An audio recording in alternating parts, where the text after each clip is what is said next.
দেৱ দামোদৰ সংঘৰ মোক এই গোটৰ দায়িত্ব দিয়াৰ বাবে মই অতিশয় আনন্দিত আৰু মই নাজানো কিমানখিনি মই মানে এই উৎসৱটোত হেৰি কৰিব পাৰিছোঁ। তথাপিতো মই যিমানখিনি পাৰোঁ এই উৎসৱটো মানে সাফল্যমণ্ডিত কৰিবলৈ চেষ্টা কৰিম বা চেষ্টা কৰি আছোঁ। আৰু আপোনালোকলৈ মই অশেষ ধন্যবাদ জনাইছোঁ যে আমাৰ ইয়াতে আহি আমাক অলপ সহায় কৰাৰ কাৰণে।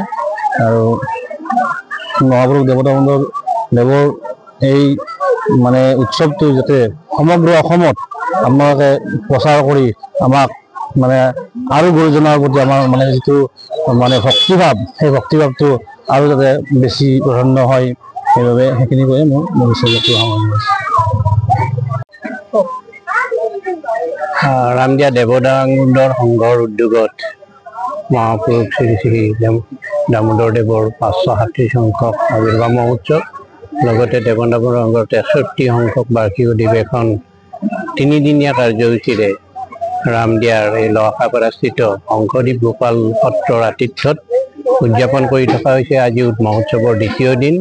ইতিমধ্যে যোৱাকালি পতাকা উত্তোলনেৰে আৰম্ভ হৈ আজি ইতিমধ্যে আপোনালোকৰ দৃষ্টিগোচৰ হৈছে যে বিভিন্ন সাংস্কৃতিক দলৰ দ্বাৰা এক সাংস্কৃতিক শোভাযাত্ৰাৰে গোটেই ৰামদিয়া সত্ৰ অনুষ্ঠানৰ পদূলিমুখত ঘূৰি আহি ইয়াত উপস্থিত হৈছে। আৰু এই মহোৎসৱৰ জৰিয়তে এই দামোদৰ দেৱৰ বিভিন্ন সত্ৰ অনুষ্ঠান ৰামদিয়াৰ ৰাইজ গঞৰ আটাইখিনি লোকৰ পৰা শংকৰদেৱ গোপাল সত্ৰৰ ৰাইজে সম্পূৰ্ণ এক সুন্দৰ পৰিৱেশেৰে এই উৎসৱ ইয়াত অনুষ্ঠিত কৰিছে। আৰু এই মহোৎসৱত সমূহ দামোদৰবাসী ৰাইজ আটাইখিনি ৰামদিয়াবাসী ৰাইজ একত্ৰিত হৈছে। দামোদৰ দেৱৰ যি আদৰ্শ, সেই আদৰ্শক আমি নতুন প্ৰজন্মৰ বাবে প্ৰচাৰ আৰু প্ৰসাৰ কৰাৰ উদ্দেশ্যে এই মহোৎসৱ উদযাপন কৰা হৈছে। আৰু ইয়াৰ জৰিয়তে আমাৰ আটাইখিনি ৰাইজৰ মাজত যাতে সদ্ভাৱ সম্প্ৰীতি গঢ়ি উঠে, সেয়াও আমাৰ এক উদ্দেশ্য। অহাকালি মুকলি সভাত ভিন্ন ব্যক্তি আমাৰ মাজত উপস্থিত হ'ব আৰু দামোদৰ দেৱৰ ওপৰত এক আলোকপাত কৰা হ'ব। গতিকে এই অনুষ্ঠানৰ তৰফৰ পৰা আপোনালোকৰ চেনেলৰ জৰিয়তে আমি অসমবাসী ৰাইজলৈ মহাপুৰুষ দেৱ দামোদৰ দেৱৰ যি আদৰ্শ, সেই আদৰ্শ যাতে প্ৰসাৰিত হয় তাৰ বাবে আহ্বান জনাইছোঁ। দামোদৰ দেৱৰ 537 সংখ্যক জন্ম আৱিৰ্ভাৱ মহোৎসৱ আৰু ৰামদিয়া দেৱ দামোদৰ সংঘৰ 63 সংখ্যক বাৰ্ষিক অধিৱেশনখন এইবেলি শ্ৰী শ্ৰী শংকৰদেৱ গোপাল সত্ৰ লহকৰপাৰাত অনুষ্ঠিত কৰা হৈছে।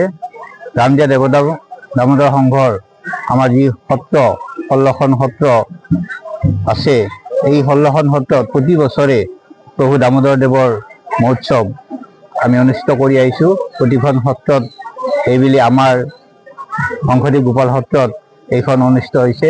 ৰাইজৰ যথেষ্ট উলহ মালহেৰে এই অনুষ্ঠানটো পালন কৰিবলৈ লৈছে তিনিদিনীয়া বৰ্ণাঢ্য কাৰ্যসূচীৰে। যোৱাকালি পতাকা উত্তোলনেৰে এই অনুষ্ঠান শুভাৰম্ভ হৈছে। গধূলি বিষয় বাছনি সভা অনুষ্ঠিত হৈছে। আজি ৰাতিপুৱা বন্তি প্ৰজ্বলন আৰু সাংস্কৃতিক শোভাযাত্ৰা আৰম্ভ হৈছে।